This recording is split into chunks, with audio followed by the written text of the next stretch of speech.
Master Instructor Mark Cashatt with this week's password. I have to bring the paper for this one, it's a little long. This is something that Confucius said, and with our Taekwondo patterns we have a reference in Yul Guk to the nickname the Confucius of Korea, and trying to explain to the kids who Confucius was. This is one of his witty lines. For what a man has, he depends on others. For what he is, he depends on only himself. For what a man has, he depends on others. For what he is, he depends only on himself. And the technique that I wanted to go over is the method of learning a pattern.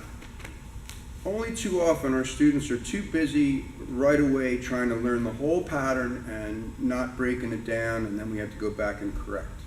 So the first thing you want to do in the pattern is just do enough moves from your instructor's guidance that you can remember, and start working on those. Get the moves, how the foot comes in and out, and so on. Listening very carefully on what the chambers might be. And then the next step, once you have your directions down, is to make sure your stances are correct. Stances have to be just right in order to come back to your mark.